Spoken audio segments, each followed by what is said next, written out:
Nah, kita ada di dalam khotbah berseri yang berjudul Exodus. Hari ini judul khotbah saya minggu yang ke-11 adalah Generous Heart and Hands. Ya, hati yang bermurah hati, kemurahan hati kita dan tangan yang bermurah hati juga. Maka teks kita hari ini akan diambil dari Keluaran 35 sampai Keluaran 36. Saya nggak akan baca semua, tetapi saya minta supaya saudara nanti di rumah bisa baca secara personal, secara pribadi untuk bisa mengetahui ceritanya. Saya akan membaca beberapa ayat saja yang menjadi poin-poin saya. Nah, saya akan meminta saudari Grace untuk membacakannya, yaitu Keluaran 35 ayat 4 sampai 10 dan Keluaran 35 ayat 20 sampai 22. Berkatalah Musa kepada segenap jemaah Israel, inilah firman yang diperintahkan Tuhan, bunyinya, ambillah bagi Tuhan persembahan khusus dari barang kepunyaanmu. Setiap orang yang terdorong hatinya harus membawanya sebagai persembahan khusus kepada Tuhan. Emas, perak, tembaga, kain ungu tua, kain ungu muda, kain kermizi, lenan halus, bulu kambing, kulit domba jantan yang diwarnai merah, kulit-kulit lumba-lumba, kayu penaga, minyak untuk penerangan, rempah-rempah untuk minyak urapan dan untuk ukupan dari wangi-wangian. Permata krisopras dan permata tatahan untuk baju efod dan tutup dada. Segala orang yang ahli di antara kamu haruslah datang untuk membuat segala yang diperintahkan Tuhan. Lalu pergilah segenap jemaah Israel dari hadapan Musa. Sesudah itu datanglah setiap orang yang tergerak hatinya, setiap orang yang terdorong jiwanya, membawa persembahan khusus kepada Tuhan untuk pekerjaan melengkapi kemah pertemuan dan untuk segala ibadah di dalamnya dan untuk pakaian kudus itu. Maka datanglah mereka, baik laki-laki maupun perempuan, setiap orang yang terdorong hatinya, dengan membawa anting-anting hidung, anting-anting telinga, cincin materai dan kerongsang, segala macam barang emas, demikian juga setiap orang yang mempersembahkan persembahan unjukan dari emas bagi Tuhan. Poin saya ada 3 hari ini, saudara. Yang pertama adalah motivasi kemurahan hati kita. Di poin yang pertama ini saya akan langsung masuk ke dalam gospel connection. Jadi biasanya saya memberikan gospel connection pada akhir khotbah. Kali ini saya akan memberikan gospel connection di awal khotbah. Kemudian poin saya yang kedua adalah ukuran kemurahan hati kita. Apa ukurannya?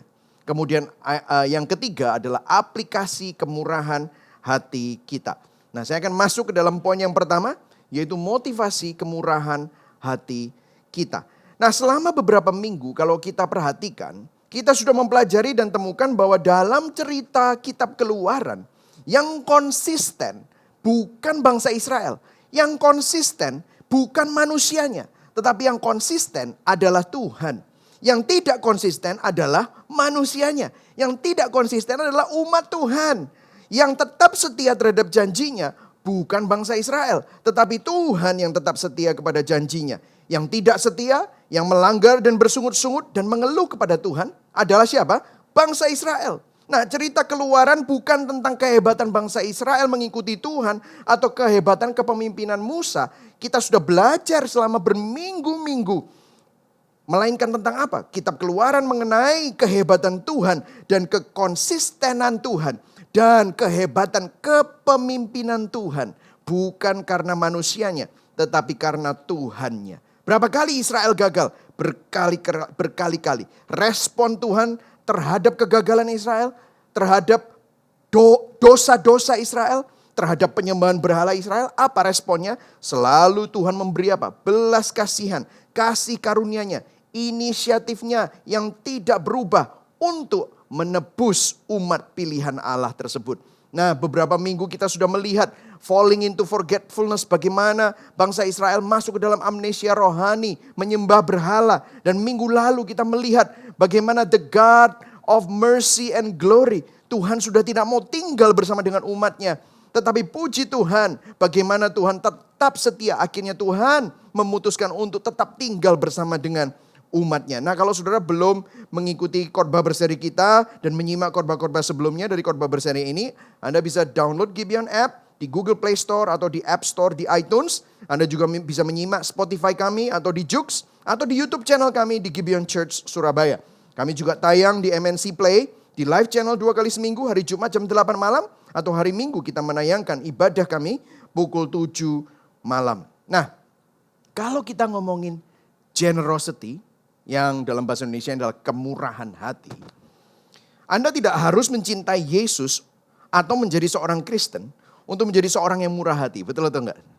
Kalau mau jujur, banyak orang non-Kristen dan orang yang gak percaya Tuhan dan orang yang mungkin anti Tuhan, tapi mereka sangat murah hati. Pernah ketemu sama orang tersebut? Saya sering ketemu dengan orang. Bahkan kalau saudara perhatikan, bahkan banyak preman lebih murah hati daripada bahkan hamba Tuhan. Kalau kita perhatikan banyak orang yang anti Tuhan, tidak beragama, bahkan ateis adalah orang-orang yang merupakan orang yang sangat murah hati.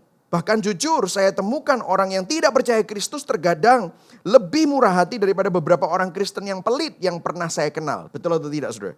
Lalu kalau kita ngomongin tentang kemurahan hati versi Kristus, versi Alkitab, versi Kristen. Apa yang membedakan kemurahan hati kita sebagai orang yang murah hati dibandingkan dengan dunia? Nah ini yang perlu kita telusuri dan perlu kita teliti. Nah saya akan langsung aja kasih motivasi kita. Tahukah saudara, motivasi kemurahan hati umat Tuhan berakar pada kemurahan hati Tuhan terhadap umatnya. Kalau kita lihat Mazmur 103 ayat 8 sampai 12. Tuhan adalah penyayang dan pengasih, panjang sabar dan berlimpah kasih setianya. Ayat 9-nya. Tidak selalu ia menuntut dan tidak untuk selama-lamanya ia mendendam. Stop dulu sampai di sini. Saudara bisa lihat saya. Tidak selalu ia menuntut. Apakah dia berhak menuntut? Berhak. Berhak enggak dia untuk mendendam sama orang-orang yang berdosa dan melanggar perintahnya dan meludahi atau menghina kekudusannya. Waktu saudara berdosa, Anda sebenarnya menghina kekudusan Tuhan. Berhak enggak dia menuntut? Berhak enggak dia mendendam? Berhak. Tetapi dikatakan Tuhan tidak selalu menuntut. Tuhan tidak selama-lamanya ia mendendam. Ayat 10. Tidak dilakukannya kepada kita setimpal dengan dosa kita. Dan tidak dibalasnya kepada kita setimpal dengan kesalahan kita. Lihat, kata-kata di sini 2 kali diulang apa? Setimpal. Berapa banyak kita kalau mau jujur semestinya dari dulu sudah dihukum Tuhan. Ada orang yang bilang Tuhan itu jahat. Orang kalau nggak percaya Yesus nanti masuk neraka. Saya bilang enggak loh. Kenapa? Selama mereka masih hidup di dunia, mereka masih menerima yang namanya common grace. Apa itu? Anugerah umum. Di mana kalau mereka melihat matahari yang indah, mereka bisa melihat, wah indah ya. Mereka bisa menikmati makanan-makanan yang enak. Mereka bisa menikmati keindahan hidup. Padahal kalau mau ngomongin tentang dosa, mereka semua anti Tuhan. Apakah Tuhan berhak untuk menghukum mereka saat itu juga? Ya berhak. Tetapi dia tidak menghukumnya. Bahkan tidak memberikan hukuman setimpal dengan perbuatan mereka. Mereka masih diberi kesempatan. Mereka masih diberi kemampuan untuk menikmati berkat Tuhan. Kita bisa melihat. Ayat 11. Tetapi setinggi langit di atas bumi demikian besarnya kasih setianya atas orang-orang yang takut akan dia. Sejauh timur dari barat, demikian dijauhkannya daripada kita pelanggaran kita. Jadi saudara bisa melihat di sini, Tuhan itu bermurah hati kepada kita semua. Kalau kita perhatikan di Yohanes 1 ayat 17 di sini adalah gospel connection. Bahwa melalui hukum Taurat, melalui Musa, Tuhan memberikan hukum Taurat. Sebab hukum Taurat diberikan oleh siapa? Musa. Musa adalah hamba, Musa adalah nabi, Musa adalah pemimpin yang dipilih oleh Tuhan. Tetapi lihat, tetapi kasih karunia dan kebenaran. Sang kasih karunia dan sang kebenaran itu datang melalui apa? Bukan melalui nabi, bukan melalui utusan, bukan melalui seorang pemimpin manusia yang duniawi lagi. Tetapi dirinya sendiri, inkarnasi dari Allah sendiri, pribadi kedua dari Allah Tritunggal, yaitu Yesus Kristus yang datang. Melalui Yesus Kristus kita menerima kasih karunia, kita menerima kebenaran Allah. Supaya barang siapa yang percaya kepadanya tidak binasa, melainkan memperoleh hidup yang kekal. Roma 5 ayat 20, saya kasih banyak ayat saudara, supaya saudara lihat. Tetapi hukum Taurat ditambahkan supaya apa? Pelanggaran menjadi semakin banyak. Stop dulu sampai di sini. Hukum Taurat tidak mampu untuk menyelamatkan kita. Hukum Taurat hanya menunjukkan kesalahan kita. Saya pernah khotbah ini seperti mesin MRI yang menunjukkan, kita kan nggak bilang masukin MRI aja supaya dia sembuh. Mesin MRI bukan untuk menyembuhkan seseorang.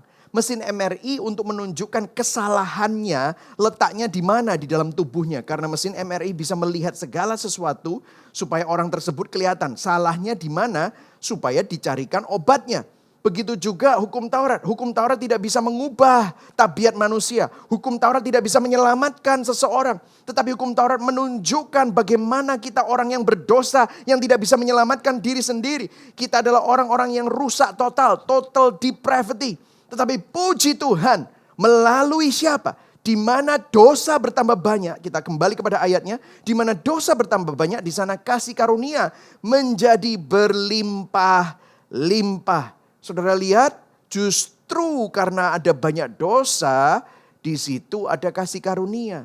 Itulah sebabnya Injil itu bukan untuk membuat orang jahat jadi baik atau orang baik jadi makin baik. Bukan.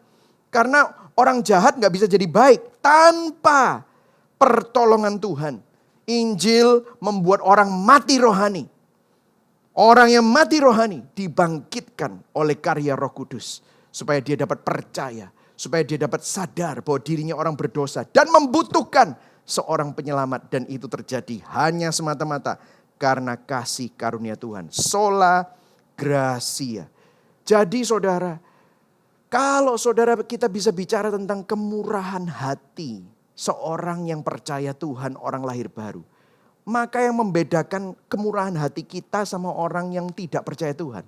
Motivasi kemurahan hati umat Tuhan berakar pada kemurahan hati Tuhan terhadap umatnya. Nah, kembali ke sini. Sudah bisa lihat saya. Kalau saudara murah hati, bukan karena ini. Dan Anda orang Kristen dan orang percaya. Anda murah hati untuk pamer. Anda murah hati karena saudara ingin dapat berkat lebih lagi. Kan katanya kalau menabur, nanti biar dapat bertambah banyak. Saudara tahu itu motivasi yang salah. Karena kalau saudara memberi, karena ada motivasi lain. Anda murah hati karena berusaha membuktikan diri. Anda murah hati karena mau dapat berkat. Anda murah hati karena saudara mau show off, mau pamer. Itu bukan motivasi Injil. Itu bukan motivasi Alkitab. Injil itu bukan karena kamu harus supaya nggak dihukum. Kamu harus gini supaya dapat upah. No, Injil bukan itu. Injil bicara tentang apa? Tuhan sudah, maka kamu bisa. Tuhan telah lebih dulu. Itulah sebabnya kita dimampukan untuk bermurah hati. Tuhan lebih dulu bermurah hati. Tuhan lebih dulu setia. Tuhan lebih dulu menyelamatkan umatnya. Itulah sebabnya umatnya dimampukan. Itulah umatnya bisa. Maka umatnya bisa bermurah hati. Yesus sudah, maka kita bisa. Bedanya jauh saudara. Nah kalau saudara mempunyai motivasi yang lain, saya berdoa supaya hari ini setelah mendengar ini, saudara bisa bertobat. Karena percuma saudara. Tuhan bilang, percuma kamu memberikan persembahan-persembahanmu. Aku muak dengan persembahanmu. Kenapa saudara? Karena waktu kalau kita memberi di luar dari motivasi Injil, maka kita berpikir kita sedang bertransaksi dengan Tuhan. Manusia mana yang layak untuk bertransaksi dengan Tuhan? Firman Tuhan berkata bahwa perbuatan baik kita seperti kain kotor di hadapan Tuhan. Kain kotor di sini bicara tentang pembalut wanita yang sudah terpakai. Yang kita persembahkan kepada Tuhan dan kita berbangga karena itu adalah perbuatan baik kita. Maka kita perlu bertobat saudara. Itulah sebabnya tidak ada perbuatan baik kita yang layak untuk dipersembahkan kepada Tuhan. Itulah sebabnya kita butuh penyelamat. Tetapi waktu kita memberi dengan motivasi bahwa kita sadar bahwa Tuhan sudah begitu baik. Tuhan sudah betapa penuh dengan anugerah dan kasih karunia-Nya menyelamatkan kita. Maka seharusnya sudah selayaknya kita yang menjadi recipient of grace. Penerima kasih karunia, anugerah, kemurahan hati, kesetiaan Tuhan. Maka kita akan menjadi penyalur-penyalur berkat dan penyalur kasih karunia. Yang setuju katakan amin. Nah kita sudah lihat tadi, kalau kita perhatikan tadi ya. Jadi yang pertama motivasi kemurahan hati umat Tuhan berakar pada kemurahan hati Tuhan terhadap umatnya. Apakah itu saja? Tidak, saudara. Ada satu lagi. Kalau kita perhatikan di Keluaran 12 ayat 35-36. Nah, sebelum saudara baca ayatnya, saudara bisa lihat sini. Masih ingat bagaimana bangsa Israel dikeluarkan dari Mesir pada saat tulah ke-10. Tulah ke-10 malam itu bangsa Israel keluar dari Mesir. Dan apa yang terjadi? Tuhan memberikan kekayaan kepada bangsa Israel melalui pemberian orang Mesir. Nah, kita lihat. Semua yang dimiliki oleh bangsa Israel itu bukan karena mereka bekerja keras untuk mendapatkannya. Tetapi kita lihat Keluaran 12 ayat 35-36 saya akan bacakan buat saudara. Mereka juga sudah melakukan apa yang dikatakan Musa, yaitu meminta perhiasan emas dan perak serta pakaian dari orang Mesir. Ayat 36. Tuhan membuat orang Mesir bermurah hati kepada orang Israel sehingga mereka memberikan segala yang diminta orang Israel. Dengan cara itu orang Israel membawa kekayaan orang Mesir keluar dari negeri itu. Saudara bisa lihat sini. Siapa yang memberikan semua kekayaan itu? Siapa yang memberikan? Tuhan. Ayat 36 dikatakan apa? Tuhan membuat orang Mesir bermurah hati. Mungkin saudara bilang sama saya, Pak, itu kan orang Israel. Saya kan kerja keras. Saya kan banting tulang. Saya kan pinter melakukan investasi A, B, C sehingga saya sekarang diberkati. Saya mau kasih tahu kepada saudara. Ada berapa juta orang berinvestasi tetapi hasilnya nihil. Mereka juga orang-orang pintar, bekerja keras banting tulang. Tetapi mereka tidak bisa mengalami keuntungan dan berkat seperti saudara. Berapa banyak orang kerja keras, banting tulang. Tidak pernah rasanya mendapatkan yang namanya keuntungan di dalam kerja keras mereka. Banyak saudara. Jadi kalau saudara dan saya masih bisa diberikan produktivitas, masih bisa melakukan hal-hal yang akhirnya dalam secara finansial, dalam apapun yang Anda lakukan, Anda mengalami keberhasilan. Jangan sombong saudara, karena itu semua ada di dalam ranah kedaulatan Tuhan. Kalau bukan Tuhan yang mengizinkannya, maka saudara juga tidak akan bisa berhasil. Yang setuju katakan amin. Tuhan yang membuat bangsa Israel itu diberkati Tuhan. Tuhan yang membuat orang Mesir bermurah hati kepada orang Israel. Yang setuju katakan amin. Mazmur 24 ayat 1-2. Mazmur Daud berkata apa? Tuhanlah yang mempunyai bumi serta segala isinya. Dan dunia serta yang diam di dalamnya. Jadi seluruh dunia ini milik Tuhan. Semua yang ada di dalamnya adalah milik Tuhan. 1 Korintus 10 ayat 26. Ini ayatnya menjelaskan tentang makanan haram dan tidak haram. Boleh dimakan semua, tetapi kita bisa belajar sesuatu karena bumi serta segala isinya adalah apa? Milik Tuhan. Artinya saudara, saya mau kasih tahu kepada saudara, artinya kenapa kok kita gak bisa bermegah? Kenapa? Semua yang kita miliki, semua yang kita capai, semua yang menjadi keberhasilan kita, itu diizinkan dan diberi oleh Tuhan. Bukan karena kita hebat, tetapi Tuhan yang bermurah hati untuk menitipkannya kepada kita. Yang setuju katakan amin. Jadi kalau tadi motivasinya, kalau kita bermurah hati karena Tuhan lebih dulu bermurah hati kepada kita. Kali ini motivasinya adalah semua yang kita miliki adalah milik Tuhan. Lihat Kolose 1 ayat 16-17. Karena di dalam Dialah telah diciptakan segala sesuatu.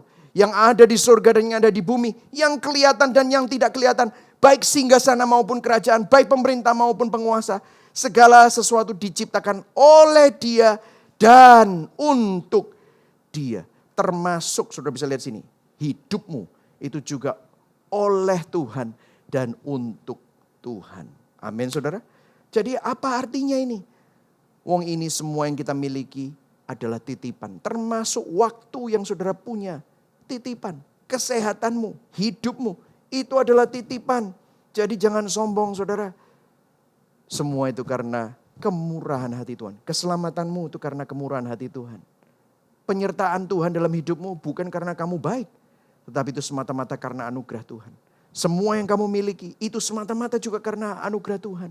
Tuhan, pemilik dan pencipta segala sesuatu, bermurah hati. Mempercayai kita untuk menjadi apa? Pengelola ciptaannya untuk kemuliaan Tuhan. Saudara bisa lihat di sini bahwa ini semua adalah dari Tuhan. oleh Tuhan, karena Tuhan, dan untuk Tuhan. Amin saudara. Jadi motivasi kita yang membedakan kita dengan orang dunia. Akhirnya karena Tuhan lebih dulu bermurah hati dalam anugerah kasih karunia. Semua yang kita miliki juga milik Dia. Kita dititipi, kita disuruh menjadi pengelola. Amin saudara. Saudara, salah satu yang menggetarkan hati saya adalah waktu saya punya anak pertama kali saudara. Saya sampai nangis saudara. Kenapa? Saya melihat diri saya yang bobrok, penuh dengan dosa. Orang yang egois. Kok dipercayai Tuhan? Oleh Tuhan dititipi anak. Aduh, ini gimana Tuhan kalau anakku ini jebol gitu loh, rusak gitu. Gimana ya? Ini dititipi makhluk hidup loh. Aduh, saya sampai, Tuhan kok bisa ya kamu percaya sama aku? Di situ saya diingatkan, termasuk hidup saya, termasuk keselamatan saya, termasuk waktu yang saya miliki, termasuk istri yang saya nikahi. Itu semua anugerah Tuhan. Saya sekarang punya anak 3, yang satu sudah teenager, yang kedua juga menuju teenager, sudah umur 12. Yang kecil, anak perempuan lagi. Aduh Tuhan, kok bisa ya Tuhan titipin aku begitu luar biasa. Maka dengan itu saya nggak berani macam-macam saudara. Saya sadar kalau saya dititipin itu semua, biarlah saya menjadi pengelola yang baik. Kalau saya dititipi sumber daya, saya dititipi kekayaan, saya dititipi berkat, biarlah saya menjadi pengelola yang baik. Yang setuju katakan amin. Nah, saya masuk ke dalam poin saya yang kedua. Ukuran kemurahan hati kita. Nah, biasanya orang kalau ngomongin tentang ukuran, biasanya kita akan ngomong presentasi. Wah, apakah perpuluhan, 10%, buah sulung, itu semua gaji pertama atau bagaimana pastor?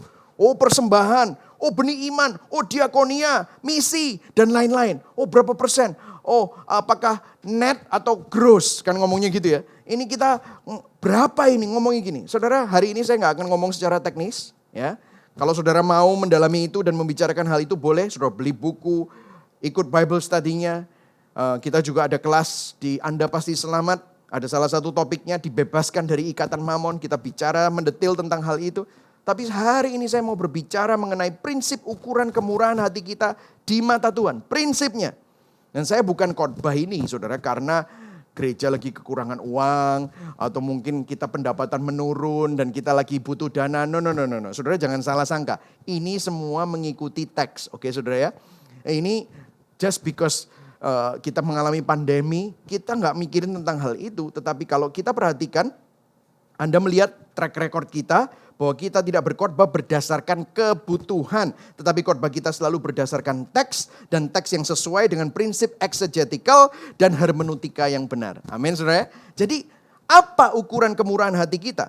Nah ukuran kemurahan hati kita di mata Tuhan kita bisa lihat di teks kita. Di Keluaran 35 ayat 21. Kita sudah baca tadi di awal. Ayat 21 kita akan baca lagi. Ayat 21. Sesudah itu datanglah setiap orang yang tergerak hatinya, setiap orang yang terdorong jiwanya, membawa persembahan khusus kepada Tuhan untuk pekerjaan melengkapi kemah pertemuan dan untuk segala ibadah di dalamnya dan untuk pakaian kudus itu. Nah, saudara bisa lihat sini. Setiap orang yang tergerak hatinya, setiap orang yang terdorong jiwanya. Artinya begini, kalau Anda sebagai penerima anugerah Tuhan, penerima kemurahan hati Tuhan, bahwa sudah selayaknya, kita semestinya, orang yang tidak layak untuk dipercayai oleh sumber daya, oleh berkat, tetapi kita diberi kepercayaan untuk mengelola, itu semua miliknya Tuhan.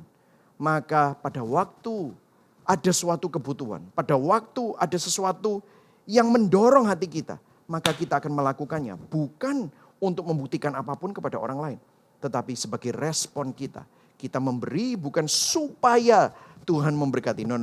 Kita memberi karena Tuhan sudah memberkati berlimpah-limpah. Ini sesuai dengan ayat di perjanjian baru juga. Di 2 Korintus 9 ayat 7. Dikatakan apa? Kita baca sama-sama yang keras. Anda di rumah. Hendaklah masing-masing memberikan menurut apa? Kerelaan hatinya. Jangan dengan sedih hati atau karena paksaan. Sebab Allah mengasihi orang yang memberi dengan sukacita. Wow. Bahasa asli dari sukacita itu adalah hilarious. Orang yang benar-benar uraan waktu memberi. Hilarious itu gitu. Memberi itu dengan senang hati. Coba kita cek hati kita. Apakah Anda itu memberi karena sedih atau karena paksaan? Firman Tuhan bilang, jangan memberi dengan hati yang sedih dan karena paksaan. Loh gimana hati kita sedih dan merasa terpaksa untuk memberi? Jangan ngasih. Jangan ngasih. Kenapa? Anda berarti belum sadar betapa besar kasih Tuhan dalam hidupmu. Anda belum sadar. Anda belum mengalami keindahan kasih karunia Tuhan. Jadi kalau Anda memberi karena terpaksa, Anda memberi karena merasa bersalah. Memberinya gini, ya gimana? Kalau nggak ngasih nanti kena kutuk. Siapa yang bilang? Kutuk kita sudah ditanggung oleh Kristus. Oh, jadi kita nggak usah memberi nih. Kalau kamu sudah sadar bahwa kamu yang mestinya kena kutuk, tapi diselamatkan oleh anugerah Tuhan, maka kita akan menjadi orang-orang yang sangat-sangat generous. Sangat-sangat murah hati. Kenapa? Apa yang kamu miliki semua hanya terjadi karena semata-mata Tuhan sudah menyelamatkan kamu. Maka kita perlu sadar bahwa kita memberi bukan karena ada paksaan. Kita memberi bukan karena rasa sedih, rasa terpaksa, merasa bersalah. Itu bukan pemberian yang sesuai dengan firman Tuhan. Biarlah engkau sadar, yang menjadi ukuran kemurahan hati kita bukan tentang jumlah dan presentasi, tetapi keadaan hati kita. Karena kalau saudara sadar bahwa saudara adalah penerima anugerah, hatimu benar di hadapan Tuhan dan engkau ada di dalam Kristus dan engkau selalu memandang kepada salib Kristus, maka saudara tidak akan jadi orang yang pelit, maka saudara tidak akan menjadi orang yang hitung-hitungan dengan Tuhan. Anda akan sadar bahwa seluruh hidupmu itu terjadi hanya semata-mata karena anugerah Tuhan. Ada firman Tuhan yang berkata di Matius 6 ayat 19-21, Yesus yang bicara ini. Janganlah kamu mengumpulkan harta di bumi ngengat dan karat merusakkannya dan pencuri membongkar serta mencurinya. Tetapi kumpulkanlah bagimu harta di surga. Di surga ngengat dan karat tidak merusakkannya dan pencuri tidak membongkar serta mencurinya. Ayo kita baca sama-sama yang kuning itu di bawah. Karena di mana hartamu berada, di situ juga hatimu berada. Saudara bisa lihat sini. Ada orang yang menginterpretasikan di sini nanti kalau kamu memberi di bumi, kamu sedang bangun rumah di surga. Benar tak itu? Apakah begitu, saudara? Saudara, di sini bukan bicara tentang itu. Ini bicara tentang hati. Maksudnya gini loh, jangan mikir yang di bumi. Ada ayatnya, saudara. Saya buktikan. Kolose 3 ayat 1-3. Pikirkanlah perkara yang di atas, bukan yang di bumi. Sebab kamu telah mati dan hidupmu tersembunyi bersama dengan Kristus di dalam Allah. Jadi kalau kita kembali ke ayat ini bicara bukan tentang waktu kita memberi dengan harta di bumi ini kita membangun rumah di surga. Bukan, saudara. Tetapi maksudnya jangan sampai hati kita terpaut dengan kekayaan dan harta di bumi yang fana. Karena apa? Kalau hatimu terpaut di sana, dikatakan apa? Di mana hartamu, di situ juga hatimu berada. Saudara, kita perlu sadar bahwa berkat terbesar adalah bahwa hidup kita berada di dalam Kristus, berada di dalam perdamaian dengan Tuhan, tidak lagi di bawah kutuk, sehingga hati kita tidak lagi terikat oleh hal-hal yang materi. Saudara, kita berpikir bahwa kutuk itu nggak ada duit, berkat itu banyak duit. Salah, saudara. Berapa banyak orang kita melihat bahwa ada orang yang banyak berkat, kelihatannya banyak duit. Berkat, ngomongnya berkat. Padahal berkat itu bukan selalu semata-mata duit. Banyak duit tapi hidupnya tidak punya damai sejahtera. Hidupnya seperti neraka di dalam dunia. Ada? Banyak. Buktinya kita lihat aja. Orang yang ada di puncak kekayaan bisa bunuh diri. Kenapa? Padahal banyak duit. Apakah itu berkat? Enggak. Jadi berkat dan kutuk itu bukan ukurannya materi, saudara. Saudara perlu sadar, berkat dan kutuk itu hubungannya dengan materi itu sangat sedikit. Berkat adalah hidup bersama dengan Tuhan. Kutuk adalah hidup terpisah dari Tuhan. Kutuk, kalau kamu terpisah dari Tuhan, tetapi hidupmu hanya dinilai oleh uang, itu kutuk saudara. Kenapa? Hidup kita semuanya tentang uang. Betapa menyedihkannya hidupmu begitu fana dan sia-sia. Saudara perlu sadar, di mana hartamu berada, di situ hatimu berada juga. Siapa hartamu? Apakah hartamu Kristus ataukah hartamu adalah hal-hal yang fana? Kalau hartamu adalah hal-hal yang fana, gak heran kita jauh dari Tuhan. Malah kita bilang Tuhan, Tuhan, tapi hati kita terpaut oleh mamon. Amin saudara. Firman Tuhan berkata di Matius 22 ayat sampai 24 selanjutnya. Mata adalah pelita tubuh. Stop sampai di sini. Ini tadi sambungannya. Jadi kalau hatimu salah, di mana hartamu, hatimu berada. Kalau hatimu terpaut sama hal-hal yang fana, bukan kepada Tuhan, seperti tadi di Kolose, mata adalah pelita tubuh. Matamu juga kacau.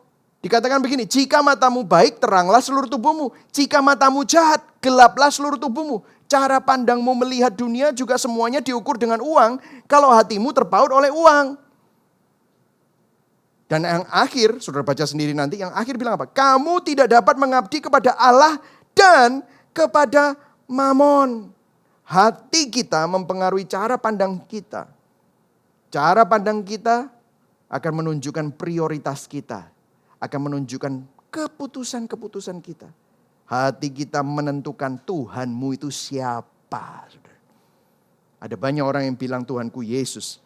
Tetapi karena hatinya begitu terpaut dengan uang, sebenarnya Tuhan mereka adalah mamon.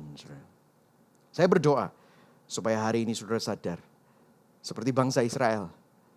Mereka diselamatkan semata-mata karena kasih karunia Tuhan. Kita minta supaya mata hati kita yang sudah ditebus itu memandang terus kepada kekekalan. Kepada Kristus yang sudah menyelamatkan kita. Saudara, kalau saudara mengalami kasih Tuhan, saya yakin saudara pasti akan menjadi orang yang bermurah hati. Kenapa? You can give without loving, but you cannot love without giving. Artinya begini, Anda bisa memberi tanpa mengasihi. Tetapi kamu tidak bisa mengasihi tanpa memberi dan bermurah hati. Yang setuju katakan amin. Bisa saja Anda memberi, tapi karena motivasi Anda itu ingin pamer, maka Anda gak ada kasih. Anda mengasihi dirimu sendiri. Kalau Anda memberi, Anda bermurah hati karena ingin membuktikan diri, Anda gak ada kasih.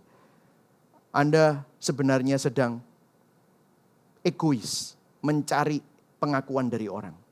Tetapi kalau saudara mengalami kasih Tuhan, maka tidak mungkin Anda tidak bermurah hati di dalam hidupmu. Anda akan pasti penuh dengan kemurahan hati karena Anda penerima anugerah kasih karunia Tuhan. Yang setuju katakan amin.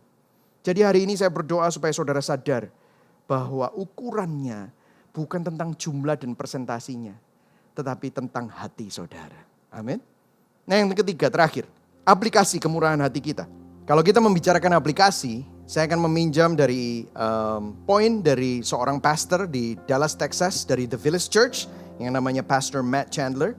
Dia mengambil sebuah ayat dari Galatia 6 ayat ke-10, dikatakan, karena itu selama masih ada kesempatan bagi kita, marilah kita berbuat baik kepada semua orang, tetapi terutama kepada kawan-kawan kita seiman. Dalam bahasa Inggris, kawan-kawan kita seiman diterjemahkan, those who are of the household of faith.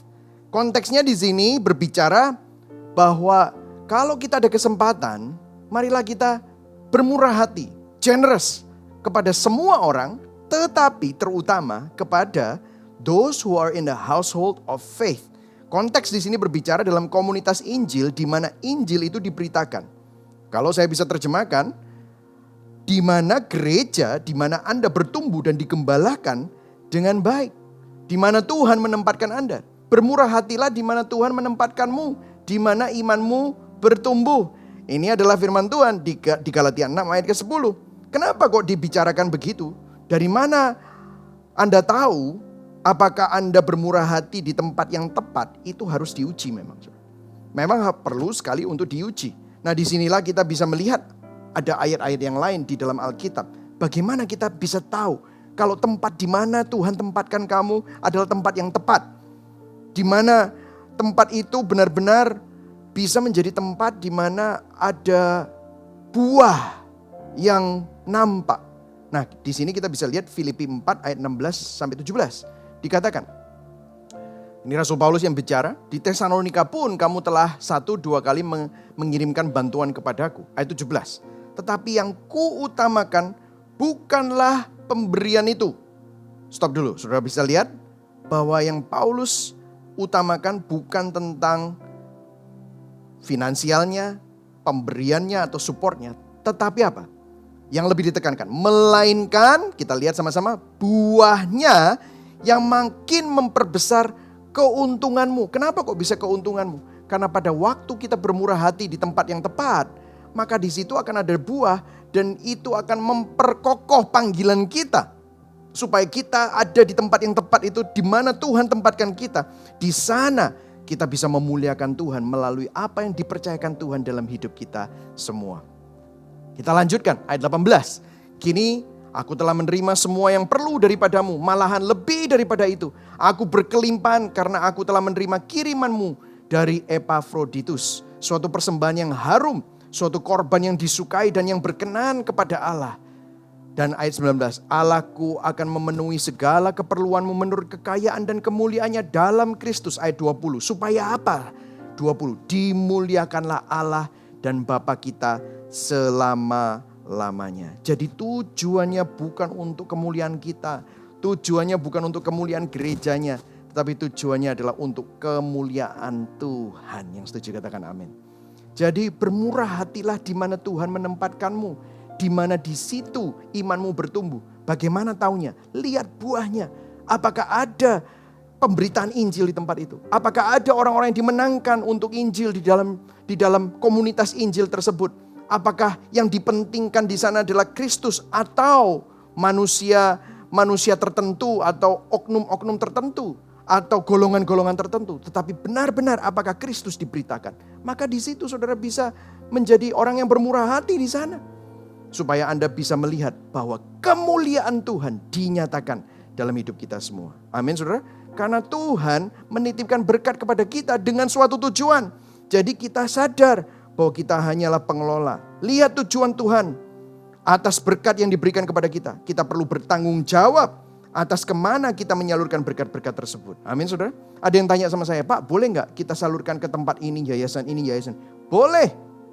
Tetapi make sure saudara tahu bagaimana pengelolaannya. Make sure saudara sadar bahwa apakah yang Anda kontribusikan itu benar-benar dipakai untuk memuliakan Tuhan.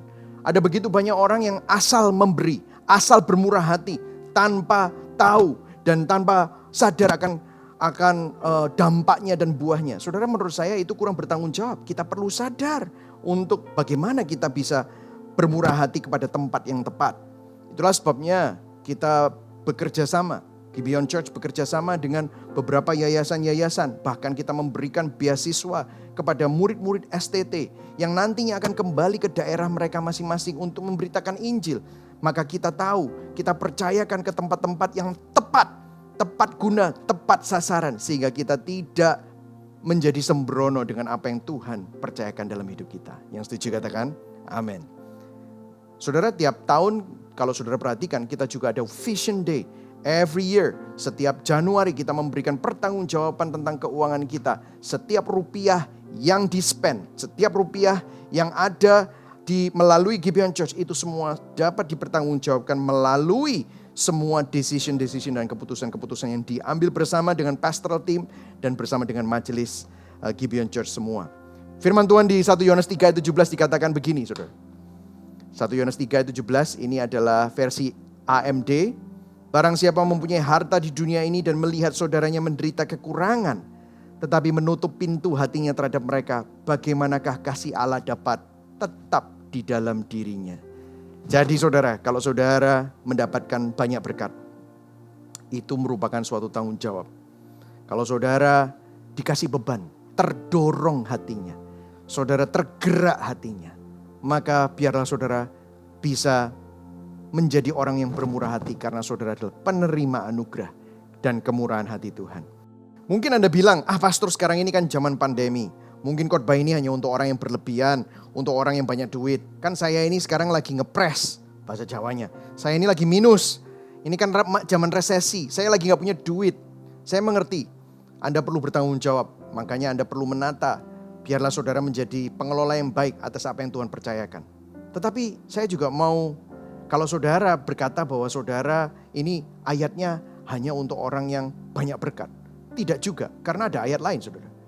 2 Korintus 8 ayat 1-4. Artinya begini, saudara tetap bisa menjadi orang-orang yang bermurah hati. Tidak selalu harus secara finansial.